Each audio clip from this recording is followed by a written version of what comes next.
Huwag yung hayaan na si Christy o si Chris, ang maging dahilan ng pagkawala niyo sa Panginoon ay mga kabataan. Napakarami namin kasama noon nung matutong umibig na wala sa Panginoon. Totoo yan. Kasi mga bata pa. Kaya makikita natin mga kapatid, dapat ang mga kabataan maging aktibo sila sa gawain ng Panginoon. At pagdating ng panahon, kailangan mo makakasama sa buhay, bibigyan ka ng Panginoon. Yung mga iba, nagmamadali, nawawala sila. Kaya makikita natin mga kapatid, huwag mong hayaan na anumang bagay sa mundo nito, mahadlangan ang iyong pananampalataya. Kaya sinasabi ng banal na kasulatan, magtapat ka yung sa chapter 2 ng Revelation, yung 7 iglesia. Alam mo ba, dalawa lang ang hindi ano doon Sa 5, sinabi na po magsisi sila. Yung dalawa lang hindi. Yung sa Espiritu sinabi niya, magtapat ka hanggang sa kamatayan, bibigyan kita ng puto ng buhay. Mga kapatid, ganyan ang buhay Kristiyano. Kailangan hanggang sa katapusan ng buhay na ito, magtapat tayo sa Panginoon. At kung tayo tumanggap sa Panginoon, yung katapatan natin sa Diyos siya mga kapatid. Kahit saan ka pumunta, araw-araw yung ginagawa, matapat ka pa rin sa Panginoon. Pero mga kapatid, ano ba ang kailangan natin na patunay? Naranasan mo, ginawa ko ng Panginoon, naranasan mo man yung pagliligtas. So alam mo, ito ang talagang pananampalataya. Wala nang iba. Bakit hindi mo panindigan? Kailangan pa rin maraming magagawa. Ang daming mga kabataan na tumanggap sa Panginoon, kung kayong lahat mapapaguli sa Panginoon, marami ang gagamitin ng Panginoon. Kaya nga ang Panginoon, itinatag niya ang kanyang iglesia. At ang pintuan ng dahil hindi mananaglaban sa kanya. Kaya mga kapatid, sa ating pagtagal sa Panginoon, maaari tayong mag-backslide o maaari tayong umunlad. Dalawa lang ang pwedeng mangyari sa atin. Kaya doon sa Jeremiah, sinabi niya yung tignan mo kung saan ka papunta. Sabi niya, pwede kang know your direction, whether you are going forward or backward. Kasi mga iba, parang nasa Panginoon pa sila, pero kailang tignan mo yung antas ng pananampalataya mo. Pasunod ka na o paatras? Dapat sa araw-araw tumatawid sa Panginoon. Pero kung wala kang sa ating buhay, paatras tayo mga. Huwag natin hayaan na yung mangyari. Sapagkat kung mangyari mga bagay na yan, kinakailangan manindigan tayo para sa pananampalataya. Lagi na babagin, wala na bang ibang gagamitin ng Panginoon, kundi yung mga talagang tumanggap sa Kanya. Kaya kung tayo lahat magpapagamit sa Panginoon, nalagaan ang kanyang gawa. Marami sa mga tumanggap sa Panginoon noong una, they started well. Pero sandali lang, wala sila. Parang yung tawagin nila, yung sa ugali ko yung Pilipino, sukon. Napagsigil sa umpisa. Pero dahil hindi nagpatuloy sa kasakdalan, nag-backslide, nanlamig sa pananampalataya. Kaya namin tinuturo sa iglesia ng Diyos, yung lubusan kabanalan. Kaya huwag na lubusan ang buhay sa Panginoon. Upang sa ganoon, lahat na mga kalayawan ng sanlibutan nito, hindi ka maapektuhan. Kaya alam niyo yung mga kabataan noon na pag may gawain, nandun lang, laging pumupunta, kahit pasama-sama lang, o sila nagpatuloy sila sa Panginoon. Pero yung mga hindi naging aktibo sa gawain ng Panginoon, nawala sila, mga kapatid. Kasi nung una, yung mga wala pang sasakyan, pag may revival sa Nevesia, sa Gargasin, 3 araw, walang uwian. Sama si pastor. Pag may sa kuya ko, ay nang tikwan, 3 araw, walang uwian. Sama si pastor. Ibig sabihin, yung mga talagang nagmahal sa gawain ng Panginoon, nakapagpatuloy sila. Pero marami mga kapatid, hindi sila nakapagpatuloy sa Panginoon dahil sa hindi sila nagpatuloy sa kasakdalan. Kaya mga kapatid, pinakailangan, ipanalangin natin isa't isa. Sa Filipos, sa verse 3, sabi nito ni Pablo, ako'y nagpapasalamat sa aking Diyos sa tuwing kayo aking naaalala. na parating sa bawat daing ko ay masayang nananayin ako na patungkol sa inyong lahat. Dahil sa inyong pakikisama sa pagpapalaganap ng Ebanghelyo mula noong unang araw hanggang ngayon. Parang kailangan natin panalangin sa isa. At si Apostol Pablo sa kanyang panalangin, pinagpapasalamat na sa Panginoon lahat ng mga kapatid sa Pilipos na nagbalasakit sa pagpapalaganap ng Ebanghelyo noong una hanggang ngayon. Kung makita mo yung pag-aaral ng mga, yung taga-Pilipos, suporta ng Apostol Pablo yan. Pati sa pangangailangan ng material sa gawain ng Panginoon, yung Pilipos ang sumuporta sa kanya. Kasi sinasabi rito ni Apostol Pablo, nakibahagi sila, nakisama sila sa pagpapalaganap ng Ebanghelyo mula pa noon hanggang ngayon. Kaya tayo rin, kailangan sama-sama tayo sa pagpapalaganap ng Ebanghelyo ng Panginoon. Kung ano magagawa mo, yan ang gawin mo. Pwede kang magturo, mangaral, magpagturo, magbigay ng special song, mag-invitan. Kung ano yung magagawa, gawin mo. Sapagkat mga kapatid, itong pagpapalaganap ng Ebanghelyo, kailangan sama-sama tayo. Sama-sama tayo sa Panginoon. Sabi niya ba dito, sa verse 6, na ako'y may lubos na pagkakatiwala sa bagay nito, na nagpasimula sa inyo ng mabuting gawa, ay lulubusin hanggang sa araw ni Kristo. Ano si Pablo? Alam niya lang, biyaya lang ito sa isapat. Sabi niya, ako'y lubos na may pagkakatiwala sa bagay nito, na nagpasimula sa inyo ng mabuting gawa, ay lubusin hanggang sa araw ni Kristo. Ibig sabihin, naniniwala siya na ang Panginoon ang kanyang biyaya ay sapat sa atin. Ano yun ang kay Apostol Pablo? Lagi siyang nagtitiwala sa Panginoon. Kaya sinabi niya sa Korinto, sabi ng Panginoon, my grace is sufficient for you. Nanghihina ka sa pananampalataya, marami kang pagsubok. Sabi ng Panginoon, aking biyaya ay sapat sa iyo. Naranasan ni Pablo yan. Nung hinahabol siya. Hinahabol siya ng mga Diyo. Punta siya sa Berea, punta siya sa Thessalonica, tapos pumunta siya sa Corinto. Medyo nagtahin na siya. Sabi ng Panginoon, bakit hindi ka nagsasalita? Tumatahimik ka. Magsalita ka. Makapal ang ating bayan sa lugar na ito. Wala, lumakas ang loob niya, nangarap siya. Marami na tumanggap sa Corinto, kaya nagkaroon ng iglesia sa Corinto. Pero nung dumating siya doon, nandun siya. Kasi sa lahat ng pinuntahan niya, sinusundan siya, inuusik siya ng mga Diyo, ibig siyang patayin. Pero pinalakas siya ng Panginoon. Kung sinabi niya rin sa 2 Timothy, sa aking unang pagsasanggalang kanya, walang kumampi sa akin, kahit isa. Pati mga kapatid, siguro mga kapatid natakot din sa pag-uusik ng mga Diyo. Basta niya sa 2 Timothy, verse chapter 4, verse 14, si Alejandro to Si Alejandro na panday tanso, ginawa na ko ng lubag masama. Gagantihan siya ng Panginoon ayon sa kanyang magawa. Mag-ingat ka rin naman sa kanya, sapagkat totoong kanyang sinalangsang ang aking mga salita. Sa aking unang pagsasanggalan, sino man ay walang kumampi sa akin. Bagkus, pinabayaan ako ng lahat. Huwag na akong ibigang sa kanila ito. Darapat ang Panginoon ay sumakin at ako'y pinalakas, upang sa pamagitan ko, ang mabuting balita ay may pagyag ng ganap, at upang mapakinggan ang lahat ng mga hintel, at ako'y iligtas sa bibig ng Diyos. Sabi niya sa kanyang unang pagsasanggalan, walang kumampi sa kanya na isa, pinabayaan ako ng lahat. Pero sabi niya, darapat ang Panginoon, pinalakas ako. Anong kalakasan nagmumula sa Panginoon? Dapat sa kanya tayo lagi umaasa. Ano yung mga kapatid natin, tungkulin ang bawat sa na i-encourage ang bawat isa.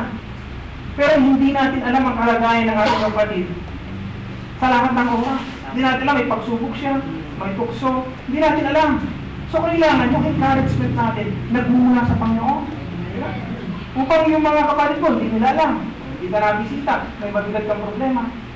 Hindi ka pa rin magbabox na. Sabi ni Pablo, walang sino man, pinabayaan siya ng lahat, pero ang Diyos siya'y pinalakas. Kapag ganyan din ang kinakailangan natin, lubos tayong magtiwala sa Panginoon. Sabi niya rito, at dinadalain ko ng inyong pag-ibig, ay lalo pang sumagana, lamang sa kaalaman at sa lahat ng pagkakilala. Ano yung pag-ibig? Kailangan sumagana. Kailangan sumagana sa lahat. Mga puspos ng bunga ng kabanalan Ngayon di sa magitan sa Kristo sa ikalulunahati at ikapupuli ng Diyos. Alam mo si Apostol Pablo, nakikita niya sa buhay ng mga kapatid yung kabanalan. Pero sa dinami-dami ng kanyang nagawa sa Panginoon, sinasabi niya, lahat yan sa ikapupuli ng Panginoon. Hindi niya kinukuha yung papuri. Lahat ng mga kapatid, lahat ng mga kongregasyon na naitin sa pamagitan ng kanyang pangaral, sa pamagitan ng kanyang ministeryo, hindi niya inari na kanya ang papuri. Lahat sa Panginoon. Kaya naman, siya nagtagumpay. Kasi mga kapatid, pag dumating ang kataasan, darating ang pagbagsak. Sabi natin sa kawilaan, sabi doon, pride comes before a fall. Yung kataasan dumarating bago ang pagbagsak. Kaya salamat sa Panginoon sa Apostol Pablo, lahat ng tagumpay niya sa Panginoon. At lahat ng pagsubok, dinanas niya. Ano sabi niya sa Pilipos chapter 20, verse 20-21? Ayon sa aking malingas na paghihintay at pag-asa, sa ano may hindi ako mapapahiya, kasi sa buong katapangan na gaya ng dating, gayon din naman dadakilanin si Kristo sa aking katawan, maging sa pamamagitan ng kabuhayan o sa pamamagitan ng kamatayan. Sapagkat sa ganang akin, ang mabuhay si Kristo at ang mamatay ay pakinabang. Makita natin mga kapatid, yan sa Apostol Pablo, yung purpose niya sa buhay, maglingkod sa Panginoon, kahit siya'y mabuhay, hanggang siya'y mamatay, maglingkod sa Panginoon. Tayo mga kapatid, hanggang saan ang ating paglilingkod sa Panginoon? Dapat hanggang kamatayan. Upang tayo magtagumpay, kailangan maabot natin yung finish line. Kaya sa Apostol Pablo sabi niya, hindi sa ako'y nagtamo na. Sabi, o ako'y nalubos na. Ito rin na. Sa verse chapter 3, verse 12, hindi sa ako'y nagtamo na, o ako'y nalubos na, kundi nagpapatuloy ako. Baka sakaling maabot ko, yung pinaabot naman sa akin ni Yesu Cristo. Mga kapatid, hindi ko pa inaring inabot, datapot santaling ginagawa ko. Nililimot ang mga bagay na sa likuran at tinutungo ang mga bagay na inarap. Nagtutubulin ako sa hangganan sa kalimpala sa dakilang pagtawag ng Diyos na nangis Cristo. Kaya magpatuloy tayo hanggang sa hangganan. Sabi niya, hindi sa ako nagtamo na ako'y nagpapatuloy ako. Kahit ako marami siyang dinanas na hirap, nagpatuloy sa Panginoon. Ang pananampalataya niya talagang matibay. Inihiip niya ang Panginoon kahit buhay, kahit namatay siya. Pero, hindi siya tumitigil sa paglaro. Ano sabi niya? Hindi sa ako'y nalubos na. Hindi sa ako'y nagtamo na o ako'y nalubos. Nagpapatuloy ako. Kaya bawat sa atin, kahit matagal ka na sa Panginoon, kaya magpatuloy ka. Sa pananampalataya, sa kabanalan, sa kasagparan. Magpatuloy sa pananampalataya. At sinasabi niya, nagtutuloy ako hanggang sa hangganan sa dakilang pagtawag. Ay, first of all, hanggang sa hangganan matulin. Hindi sa pasimula lang, mga kapatid. Kailangan hanggang sa katapusan. Upang sa tayo magtagumpay. Pero alam ba ninyo, mas magtatagumpay tayo kung tayo nagsusumikap na magkasama. Hindi sa tayo nag-iisa, meron tayong kasama. Kaya alam natin ng mga kapatid, nagmamansal, dinadalanin tayo mga kapatid. Pag nararamdaman natin ang ating fellowship, ang pag-ibig natin sa Panginoon, pag-ibig natin sa isa't isa, lalo lumakas ang kalooban. Ano yung nangyari sa early morning church? Di ba? Lumakas nang sila mapagkas ng Holy Spirit, lalo sila nag-ibigan, lalo nakita yung unity. Naging matatag sila. Mga kapatid, at makikita natin, sa maraming pagsubok na kanilang dinanas sa buhay, karamihan sa mga apostol, o lahat sila, di bang kay Juan, namatay na Martir. Namatay silang Martir, pinagpapatay sila. Si Juan lang. Doon sa history, nabasa ko si Juan, hindi namatay yan pero sabi ko, may pagkakataon inihabis siya sa kumugulong langis. Pinahabagan ng Diyos, di namatay. Ang ginawa sa kanya, pinagtrabaho sa saminahan, hard labor, kahit matanda na siya. Pinagtrabaho sa saminahan. Tapos minsan, pag nagbabago yung gobernador, pinalalaya siya, di ba? Pumunta siya sa mga kapatid. O, nandun na si Joseph Hess sa third John, second John. Ayaw na siyang papasukin, ayaw siyang pagsalitain sa kapulungan, di ba? O, di ba? Pero mga kapatid, marami sa ilang pinagpapatay sa tapang. Si Pedro, si Pablo, namatay sa Roma yan. Diba si Pablo, pinagtulong ng ulo. Si Si Pedro ay patiwalik. Kasi ipapako sana sa cross. Sabi niya, hindi ako karapan dapat mamatay. Katulad ang Panginoon. Sige, papaligtad ka lang. Sige, papaligtad. Tumalitan natin mga. Pero nung una, hindi pa siya nakapin sa Holy Spirit. Isang talagita lang nagsabi sa kanya na, di ba kasama ka noon? Ano sabi niya? Ay, hindi ko nakikilala ang tao. Hindi naman. Pero nung siya ibabautismo ng Holy Spirit, kahit mamatay siya, hindi lang siya willing. No? Siya'y nagagalak na mamatay para sa kanyang pagbubuhay. Kapatid, yung ating tinanggap na pananampalataya, yan ay tunay. Kaya mga unang mga Kristiyano doon, kahit pagbalik-balik na rin ng mundo, kahit mamatay sila sa Panginoon pa rin. Sana yung ganong dedication, consecration nila sa gawain ng Panginoon at pagmamahal sa gawain ng Panginoon upang magpatuloy ang pananampalataya nito. Sana gawin din tayo ngayon. Kasi kung sila na nag-backslide na sila sa great persecution, yung wala naman ako, hindi na natin inaabot ang ganitong pananampalataya. Kaya mga kapatid, yung pananampalataya, hindi natin tinanggap sa Panginoon. Panghawakan natin. Sapagkat mga kapatid, ito lang nag-iisa. At sabi ni Apostol Juan, yung pananampalataya siyang dumadal sa sanlibutan. Diba? Ano nasa sanlibutan? Pita ng mata, pita ng laman, kapaluluan sa buhay. Kasi pastor, lagi niyang tinuturo yan, lagi pinangangaral eh. Kaya salamat sa Panginoon, tayo ngayon ang salamin ng sanlibutan. Araw-araw tayo ng sanlibutan. Kailan makikita ng mga tao na nakakilala sa iyo, yung pananampalataya mo. Diba? Alam nila, itong tao ito may pananampalataya. Pero ang maganda, kahit sa mga kabataan, alam nila, may pananampalataya sa Panginoon.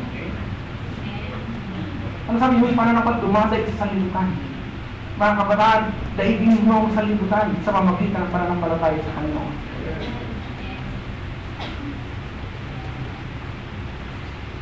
Kasi marami kami tumanggap sa Panginoon sa mga estudyante ni Joseph. Dahil kong natatandaan. Sapat sa amin, yung mga babae lang nakasama sa Sister Joseph, dahil isang tunay. Ang kasama ko naman noon, sila Ray, mga 5 naman kami, na mga lalaki. Pero ang natira lang, 3. Si Caliberido, ako, at si Sister Joseph. Ang dami, no? Dahil sa sanlibutan. Pag December, youth festival natin sila. Pag February, papagstate sila. Bakit? Piyesta ng Palawang yun eh. Piyesta ng Palawang yun eh. Sayawan. Yun pa lang noon. Ano sa iba na ngayon, marami na ngayon. Marami na makasalibot ng bagay. Makikita mo sa mga telebisyon, makikita mo sa mga internet. Kaya nga, kailangan mag-iingat eh. Kasi nasabi kanina, gamitin yung technology sa Panginoon. Diba? Marami ng mga bagay na sa libutan ngayon. Kaya kung hindi na yung mag-iingat, mawawala kayo talaga. Mawawala kayo. Balik kami nagtitiwala sa Panginoon, gaya ng pagtitiwala ng Panginoon kay dito sa mga kapatid sa Pilipo. Sabi niya, hanggang nung una, hanggang ngayon, kayo'y matatapat sa pananampalataya. Kaya mga kapatid, huwag niyong hayaan na mawala niya. Kaya si Daniel, noong siya'y pinagbabalakan na gawa ng masama, na yung dadalangin sa ibang Diyos liban sa hari ay iaabis sa ilid ng mga leon. Yung si chapter 6, 25-26 ng Daniel, yung malaman niya na nalagdaan na ng singsing ng hari, napirmahan na. Yung kautusan, umuwi sa kanyang bahay, binuksan ang bintana sa silangan at dumalangin 3 beses ang araw, gaya ng kanyang dating ginagawa. Bakit? Mahalaga ang pananampalataya. Alam niya i-hagis sa mga unit ng mga loob, mahalaga mong i-hagis. At least pag namatay siya, langit na siya. Pero kung siya'y mabubuhay, bubuhay siya ng Panginoon. Alam natin yung istorya, yung mga yun, nagpadala ng kanilang Panginoon, hindi siya nakaya ng mga yun. Pagkatapos yung hari, pinamagalan, sabi niya, Daniel, lingkod ng buhay na Diyos, servant of the living God, yan ang tawag sa kanya ng hari eh. Ikaw ba iniligtas ng yung Diyos na pinaglilingkuran mong palagi? Yan ang tanong ng hari, sigaw niya eh. May sumagot, sabi niya, opo hari, sapagkat sa iyong harapan at sa kanyang harapan, wala akong ginawang kasalanan. Nagsubo siya ng iyon, hindi ko bibig ng mga hindi ako sinagat. Tapos yung mga nagawang sa kayo, nang hinihagis, Pagdating pa lang doon, wala na. Lugaray-lugaray na sila ng mga yan. Mga kapatid, yung katapatan ng mga unang mga Kristiyano sa Panginoon, makikita natin na talagang hindi sila natitinag. Pero yung kalagayan na yun, kailangan yung Christian maturity talaga. Hindi overnight matatag ka. Pero kung tayo masunurin sa Panginoon, sa ating pagtagal sa Panginoon at sa kasakdalan, lubusang pagkatod ng sarili, tatatag tayo sa Panginoon. Kaya makita mo kahit bata ka sa edad, matatag ka sa pananampalataya. Dahil kung pa yung iba na matanda na sa edad, pero hindi matatag sa kanilang pananampalataya. Kaya salamat sa Panginoon, yung mga unang mga, kasi ang gawain ng Panginoon, kung hindi pa lang mga ministrong may gandong, matatanda eh. Lahat mga kabataan. Kaya noon, pag ikaw ay kabataan, ang expectation sa'yo, mag-ugali kang katulad ng Kristo. Ba? Oo. Makikita nila, mag-ugali kang katulad ng Kristo. Kasi nung una, nagmamaro kami Kristo. Nung tumagal na, ayaw na magmano kami. Gusto niya, i-embrace namin siya. Paruya ka. Yung palang expectation niya. Yung mga kabataan, maging Kristo ang kanilang ang ugali, ang buhay. Yung sabihin, yung expectation niya, na kahit bata, kapag talagang tumanggap ka sa Panginoon, magpapagamit ka sa Kanya. Yun ang ano niya eh. Meron siyang, matalingin si pastor, no? Pero alam niya. Kaya noon, pag ikaw ay kabataan, ay, walang bata-bata sa akin. Walang bata ba? Talagang, kung sa Panginoon ka, mananatili ka. At salamat sa Panginoon sa mga nauna sa atin. Napakain tayo ng salita ng Panginoon.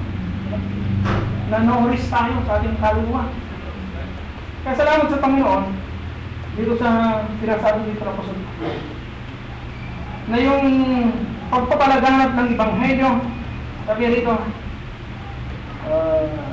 striving together for the faith of the gospel. Mga kapatid, ang ministeryo ng Ebanghelyo ay ministeryo ng Panginoon. Nung siya umalis na, yung ministry of the gospel, ibinigay na sa church. Ngayon ang church na ngayon, ang ministeryo, nasa atin ang ministeryo ng Ebanghelyo. Tayo ang inaasahan ng Panginoon na mga ngayon sa mga tao, magpapalaganap ng kanyang Ebanghelyo.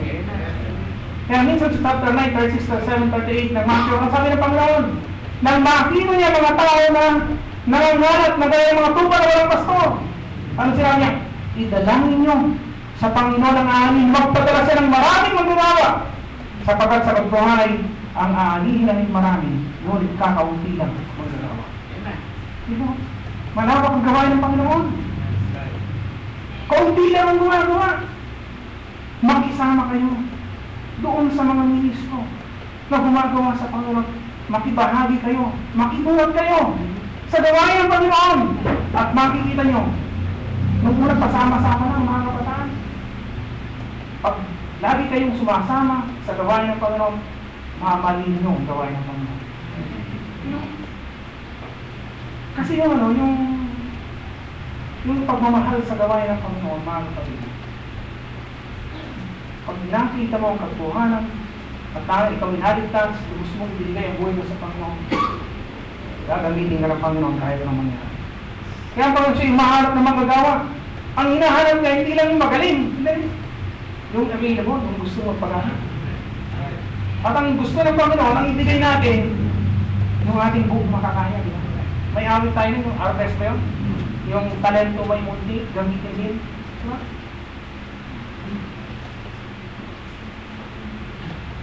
Kaya ang Panginoon siya tumatawag ng magagawa. Yung best natin ang gusto niya. Ibigay mo sa Panginoon. Anong talento na nasa? Ibigay mo sa Panginoon, gagamitin niya. Hindi mo pwede na magmula nun hanggang ngayon, nakaupo lang tayo. Hindi. Mayroon tayong dapat gawin sa gawain ng Panginoon. Kaya magkaroon tayong malalim na interest sa mga nawawalang kaluluwa. Sabi ni John Wesley, yung daw may soul burden, napapakinggan niya kanya yung mga yabang ng mga taong makasalanan, napapunta na sa kapamakan ng impyerno. Kaya pag napapakinggan, nakikita mong buhay ng mga taong makasalanan, parang nadarama mo, sila pupunta ka sa impyerno. Kaya kung may soul burden ka, gagawa ka ng paraan. Tuturo mo sa kanila ang tamang landas. Ang daan papunta sa Panginoon at nasa kanilang pagpipili, mga kapatid. Pero ang ating tungkulin, ipalaganap sa kanila ang Ebanghelyo ng Panginoon Kristo. Kaya alam, magkaroon tayo ng vision sa gawain ng Panginoon. Salamat sa may mga vision ng mga ministro ng Panginoon. Kayo rin, magkaroon kayo ng vision. Ano ba gusto nyo mangyari sa buhay nyo? Ano gusto nyo mangyari sa buhay nyo? Lalo kayo mga kabataan. Ang mga kabataan, tinanong ko yan. Ano gusto kong mangyari sa buhay ko? After 5-10 years from now, alam mo, isa lang ang sinabi ko. Kahit anong mangyari, maglilingkod ako sa Panginoon. Eh, sabi ng tatay ko, anong gagawin mo anak? Pagkatapos ka ng high school, eh, hirap kami sa buhay eh. Sabi ko, kung hindi ako makapag-aral, magsasaka ako, magsasaka ang mother ko eh. Narinig nagtalon barok, mga mahirap talaga, di ba? Pero ibig sabihin, yung setting ng iyong plano sa buhay, kailangan lang muna palagi ng Panginoon. Yung mga plano mo, pangarap mo sa buhay, hindi mo man maabot yan. Maabot mo man o hindi. Ang mahalaga, yung plano mo na paglilingkod sa Panginoon, yan ay matupad mo. Sapagkat yan ang pinakamahalang bagay sa mundo nito na maaaring magawa ng tao. Kaya tayo lahat na ito, lalo na kayo mga kabataan, yung vision nyo, kailangan yung vision sa paglilingkod sa Panginoon. Yung plano nyo sa inyong kinabukasan, kung pinag-aaral kayo ng mga magulang, mag-aaral kayo mabuti. Pero tandaan nyo, hindi dapat yan ang first priority sa buhay. Hindi. Kasi pag naging prioridad mo ang pag-aaral, ang mga bagay na pagtatrabaho, nakalimutan mo ang gawain ng Panginoon, hindi ka pagpapalay ng Panginoon. Mapapahanap ka. Kaya tulad ng maraming mga kabataan, maraming kami mga estudyante university, nasa Amerika na, nasa kung saan-saan na, balik ng mundo. Pero ang problema mga kapatid, wala sila sa Panginoon. Meron doon, sa dati kasama namin, nasa London. Ay, bilib na bilib ko kasi nauna sila sa Panginoon sa amin, lang, magaling mangaral. Kahit nga yung mga pastor natin, sila ganyan, pinibati na kayo mo ng araw, di ba? Talagang, bilib kami kasi, ano kami, mga bagong tanggap, no? Tingnan mo, hindi namin i-expect na mawawala sa Panginoon. Hindi naman nawala sa Panginoon. Dahil sa ambisyon. Ambisyon makapunta ng London. Tingnan mo? Kasi gumanda ang buhay nila. Yung iba nakarating ng Amerika, gumanda mo, gumanda. Pero ano nangyari? Nawala naman sila sa Panginoon. Kaya makikita natin mga kapatid. Yan natin sinasabi. Kailangan makita natin yung calling ng Panginoon. Sabi nga ng Panginoon kay Isaias, sinong susuguin ko? Sinong iyawan sa garang amin? Na magaling sinabi ko, here am I, Lord, send me.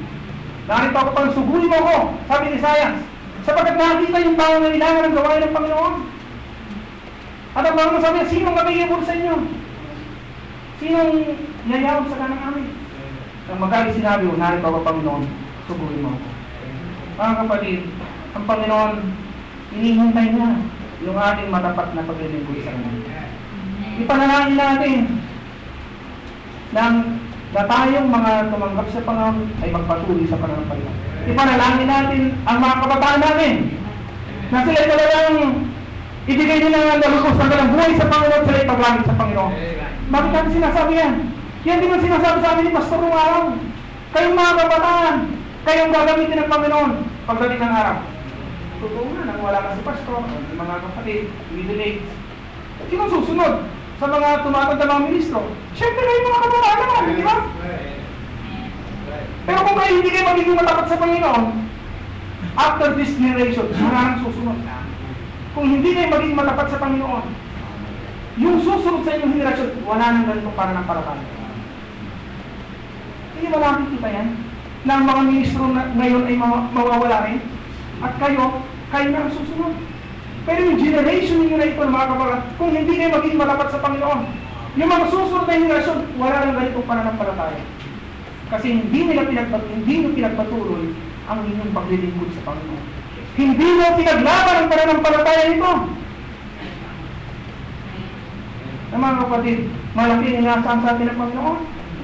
Si Moises nga nung sabi niya, Panginoon, hindi naman ako marunong magsalita. Pero nakita ng Panginoon, yung puso niya. Diba? Pinagtatanggol yung mga Israelita, pinatay niya isang Egyptian. Ang sabi ng Panginoon, nandiyan naman si Aaron ha. Meron pa naman tungkod ha, magagawa ng tungkod. Pero sa pamamagitan ng tungkod na yun, gumbungan ng himala ang Panginoon. Di ba lahat ng mga himala yung salot na 10, o ginamit ang tungkod. Pati yung pagbiyak ng tubig sa Red Sea, o ginamit yung tungkod. Pinakita ng Panginoon ng kanyang kapangyarihan doon sa mga gustong magpagamit sa kanya. Hindi sa tungkod na walang kwenta, walang halaga, pero yung kapangyarihan ng Diyos nang ibigay ni Moses na ang Panginoon ang siyang kanilang leader at kung ano walang leader kayo susundin. Mga kapag kahit tungkod na walang buhay kasama ng kahoy, gumawa ng himala ng Panginoon. Maling sabihin mo, hindi, ako'y ordinaryong kabataan lang. Ngayon, oo. Kasi magiging matapat ka sa Panginoon. Paglipas ng 5-10 taon, dalawot, ikaw lang ang ministro. Di ba ikaw nang gagamitin ng Panginoon sa inyong lugar? Kasi paglipas mga 20, 30 years, 40 years, marami na mawawala sa amin. Ay, sino nagsabi na 54 na ako kanina? Oo, yun. Oo, naman may 40 na. Pero nung tumangga ko sa mga 16 lang ako, eh. Parang kailan lang. Pero mga kapatid, marami namin nakakasama, katatapat din nila sa Panginoon. Pero ang isang bagay talaga, yung ma-inlove na wala. Nasabi ko sa inyo. Yung ma-inlove, yung matatapat sa Panginoon, nawala eh. Nawala. Kaya kayo mga kabataan, talagang yung dedication nyo sa Panginoon. Amen. Ibigay nyo. Bakit kayo nagmamadali? Hindi mo kami nagmamadali ng araw. Manligaw kami, 28 na kami. Pinasal kami, 29. Diba? Hindi mo kami nagmamadali nun eh. Puro paglilingkod lang sa Panginoon. Ha? Kayo iba ay teenager pa lang. May girlfriend, may boyfriend, ano ba? Di ba kami ganun mga kabataan ng araw. Nanligaw kayo, 28 na kami, 29, kinasal na kami. Hindi kami ganun. Ibig sabihin ay talagang paglilingkod sa Panginoon ang number 1 sa amin. Nag-aaral kami, paglilingkod sa pangunahin. Nagkakaroon paglilingkod sa Panginoon. Kasi hindi ko gustong makita sana na yung Kristiyano naka-tatlo na naging girlfriend. Ano ba yan? Playboy ba ang Kristiyano? Hindi na na. Diba? Kaya makita natin mga kapatid. Hintayin nyo ang panahon ng Panginoon.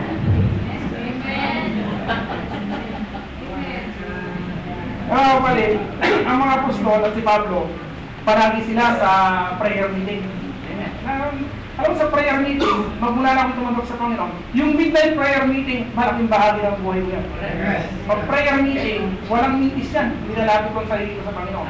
Magmula lang ako kabataan, hanggang ngayon, pag midnight prayer meeting, inilalapit ko ang sarili ko sa Panginoon. Bakit? Kailangan natin. Kaya mahalaga yung midnight prayer meeting sa ating araw.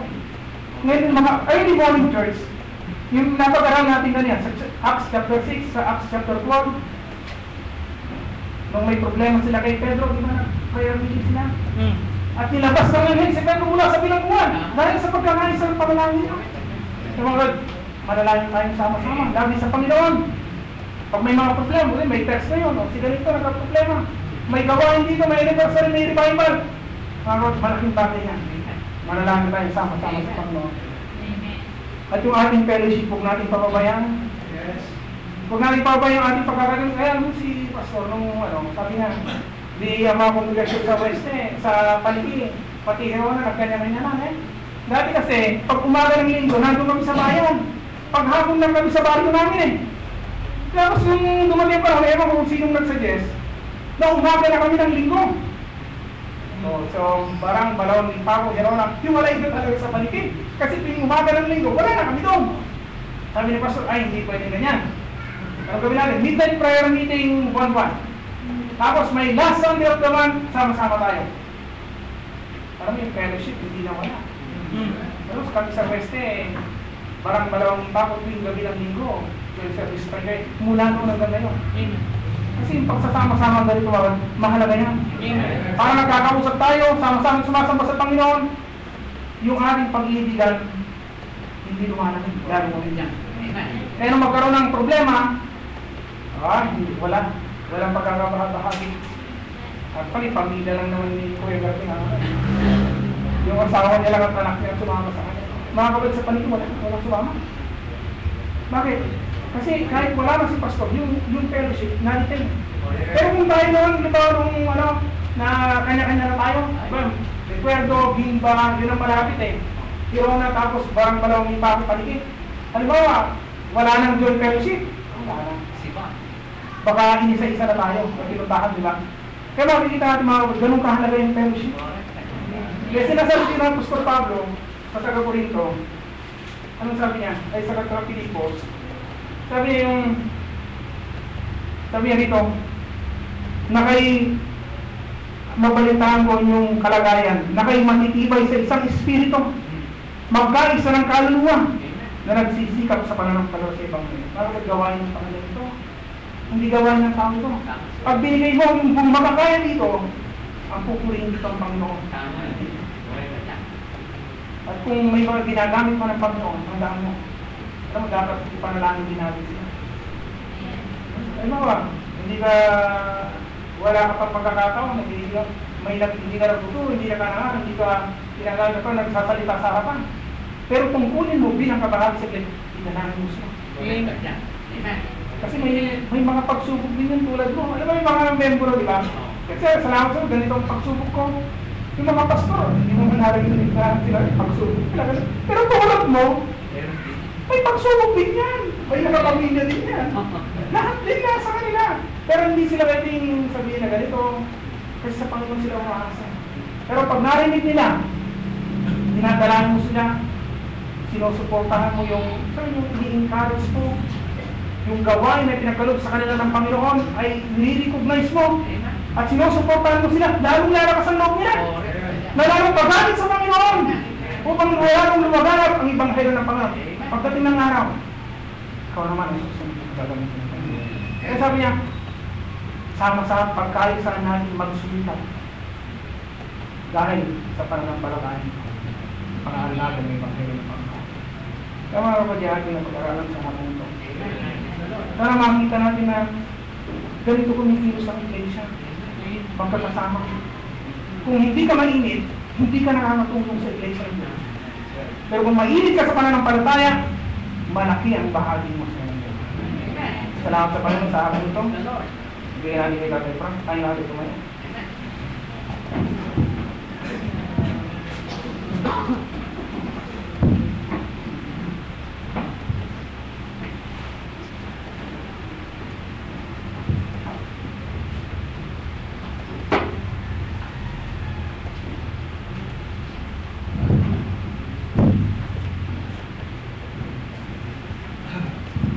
Purihin ang Panginoon sa kanyang mga salita na patuloy na ating narinig. Salamat sa Diyos.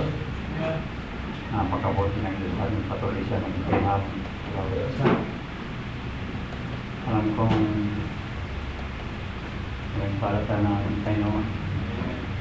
Alam kong mayroon pang nangangailangan para lumakas sila, para lumibay upang lalo pa ang aming pangaral yung Ebanghelyo ng ating Panginoon sa mga lugar. Wala ibang gagamitin kundi yung mga tunay na ligtas, tunay na Kristiyano. Kaya kailangan ay ang Panginoon siya ang ating pag-asa. Ang Panginoon siya ang ating laging inaasahan na makakatulong sa atin. Kaya kailangan natin ang Panginoon sa oras nito.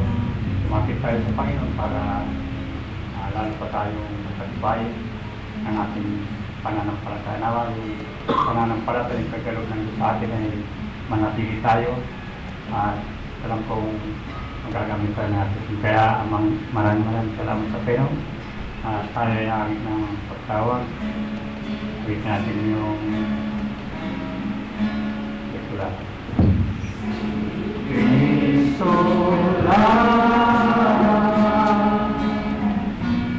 ang katurunan,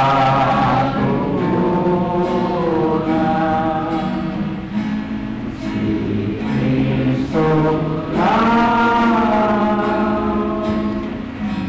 ang kailangan.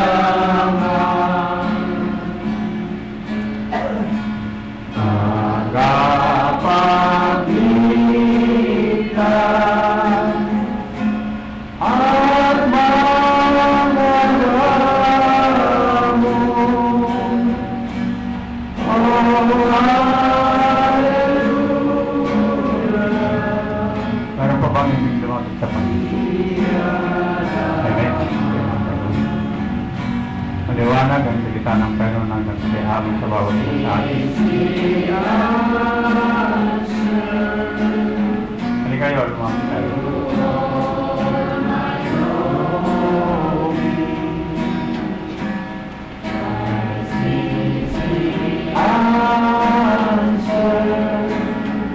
Mayroon pa ba mga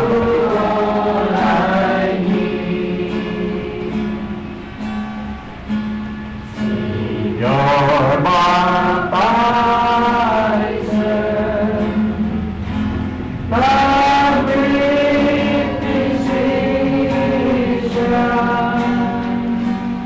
oh hallelujah,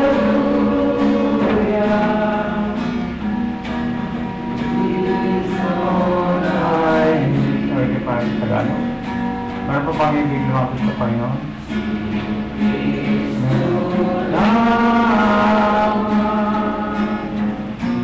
Ang katugunan si Kristo naman ang kailangan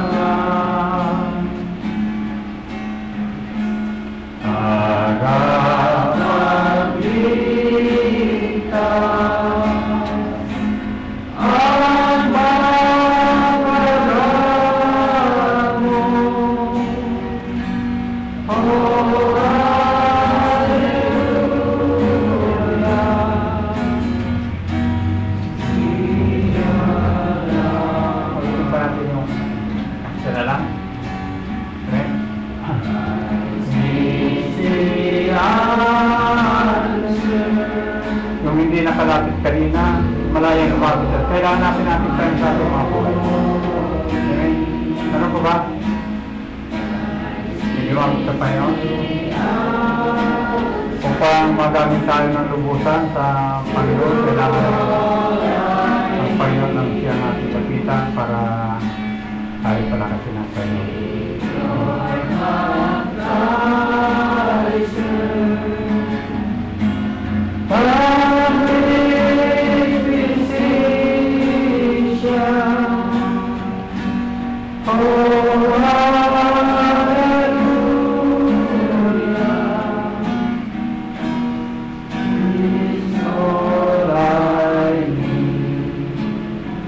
Salamat po tayo. Parang lahat ay lumuhod upang tayo ay dumalangin. Unang tayong step.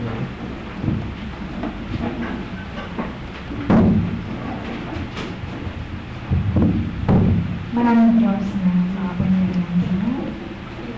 Salamat Ama sa tagumpay ng gawain dito sa ating house. Salamat na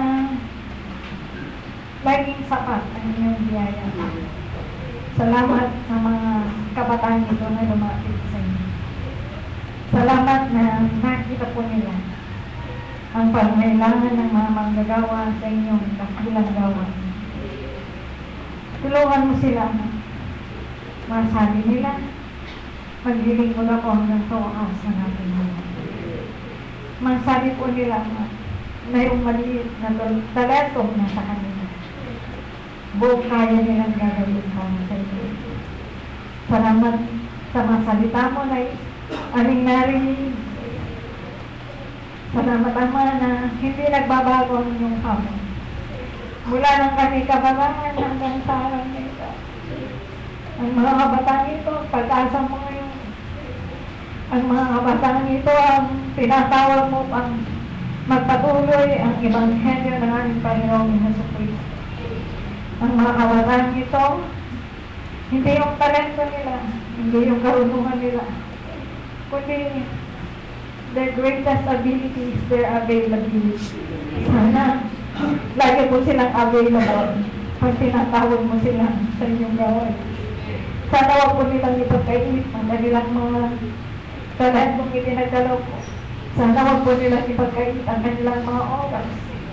Sana wag nilang ipagkait ang paglilingkod sa gawain ninyo. Sapagkat kailangan po ng mga ministro ang masusuporta sa gawain. Lalo na po si Tatay Frank dito sa lugar ng Signan, Meron na po siyang edad, meron siyang karamdaman. Ngunit napakalaki ng kanyang pangitain sa gawain. Ibig pa niyang pumunta doon sa Biko.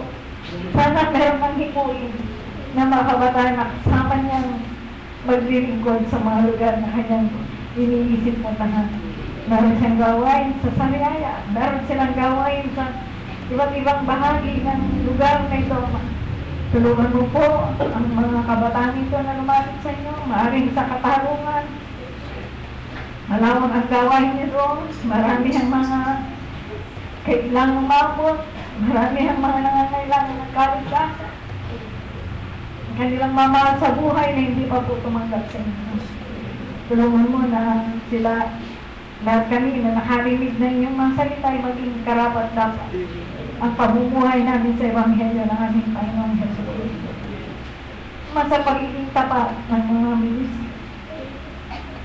Nakita po namin na doon mo ginagamit ang doon naliligtas yung maraming mga kaluluwa. Doon sila nagkakaroon ng interes sa kanilang mga kaluluwa na hindi naghihimagod na pumupunta sa iba't ibang lugar. Hindi naghihimagod na ipangaral ng Ebanghelyo ng aming Panginoong Jesucristo. Tulungan mo po, lalo na ang signal na nagdaraw sa kanyang anniversary. Tulungan mo po si Tatay Suato. Sana pagalingin mo po siyang lubusan. Sana dagdagan mo po ang lakas sa kanyang katawan. Sana maraming taon pang magagamit niya sa paglilingkod sa inyo. Ang kanyang mamahal sa buhay, sana huwag nilang pagmatigasin ang kanilang mga puso. Sana makita nila ang katapatan ng kanilang ama. Yung buhay ni Tatay ko hanggang pagdahilan na makita nila na tunay na ang Panginoon ang kanyang pinaglilingkuran. Tulungan mo sila na Tonya mo, sana makasama naman po namin siya maglilingkod sa inyo. Sila na sana mapag-balik-loob po yung ibang mga anak niya. Minsan nakasama po namin naglilingkod sa inyo. Tulungan mo po Panginoon ang mga bata nito.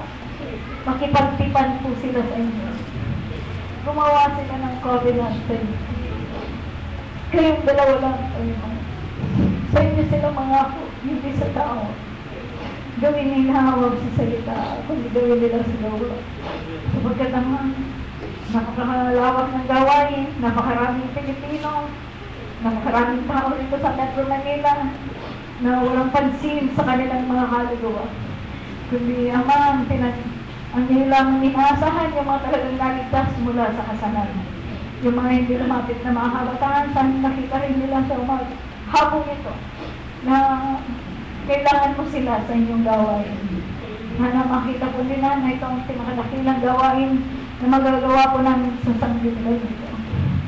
Maaaring maging matagumpay sila sa kanilang buhay, physical, material, magkaroon sila ng magandang hanap buhay, mga pamilya, pero kung di sila naglingkod sa inyo, wala pong kabuluhan ng lahat ng mga bagay na yan. Kaya tulungan mo po Ama, salamat. Salamat sa mga kasama namin naglilingkod na walang sawa sa inyo, Ama. Salamat sa hindi pong pagpapala sa mga gawain dito sa Metro Manila. Salamat na magkaroon ng gawain dito. May puntahan ng mga nag-aaral dito sa Metro Manila. Sana yung mga kabataan na nag-aaral dito, masumpungan nila na papunta dito sa signal at bunilin sa katarungan. Kaya salamat po Ama. Kayo po ang kinausap ng mga kabataan dito na lumapit sa inyo. Sa lahat ng nandito Ama. Sana yung mga paraan upang kami po ay lalo maging malapit sa inyo namin naririnig. Maghanap po ng bawat local churches ng mga yung fellowship po namin. Kaya nga po kahit na malayo namin pinagpumula, pumupunta pa rin kami sapagkat mahal namin ang aming mga kapatid. Hindi po namin lagi silang nakikita na patuloy na naglilingkod sa inyo. Kaya tulungan ko po, bawat tayo po namin may mabalitaan na mawawala sa bawat ganitong mga gawain, mga anniversary. Nakikita po namin na sila ay malakas at matibay pa rin sa kanilang buhay spiritual. Alam po namin, hindi lang kami nagagalak, kundi namin Panginoon Jesucristo, maging ang mga saksi na nakakakita sa amin habang kami ay tumatakbo sa takbuhin inilagay mo sa aming harapan. Tulungan mo ng mga pastor sa iba't ibang local churches sa tulungan mo kanilang paglilingkod sa inyo. Alam po namin na mabigat ang kanilang mga tungkulin, pero salamat na ilagay mong pagmamahal sa kanilang mga puso para sa mga kaluluwa. Kaya, opo, totoo, meron din silang mga pagsusubok, meron silang mga kahirapan, meron silang mga pasanin. Hindi sila nagsasalita, pero nararamdaman po namin yun. Kaya tulungan mo po kami na pakamahalin namin yung mga nagmamahal sa aming kaluluwa. Kaya salamat po, salamat sa tagumpay ng gawain sa hapong ito. Salamat na umuwi po kami na hindi lang ang signal ang nagtagumpay. Kundi ang bawat dumalo sa anniversary nito, salamat sa tagumpay na pinagkalong mo sa amin. Mula po kaninang umaga hanggang sa oras na ito. Kaya salamat Ama, lahat ng papuri, amin pong binabalik sa inyo sa pangalan po ng aming Panginoong Jesus. Ito po ang aming samot.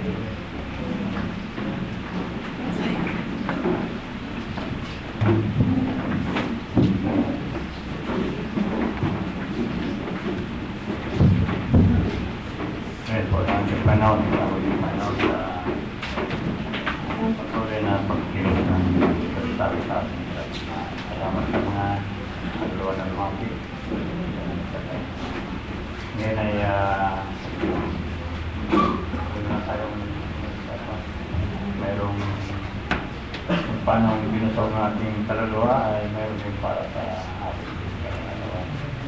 Salamat sa Panginoon sa pagkukan ng pinagkaroon sa mag-apod sa araw nito. Kailangan natin yung pagkain. Tayo tumayo. Ang banal, maraming salamat sa inyo, Ama, sa araw nito. Ay pinagkalog mo sa inyong mga anak at sa mga bisita na tumalo sa lugar na ito. Salamat at alam namin sa palang sila. Basta yung mga sikta ay siyang kilala sa bawat isa. Alam namin na sila man ay nakarinig at alam namin yung mga tayo di babalik na walang bunga. Ngunit sa mga anak mo, salamat na kami patuloy mo na palakas, na palusog ang ating spiritual. Na pagtibay kami upang magpatuloy kami mag-ibig sa inyo para maabot yung mga kaluwan ng ibang panggilan.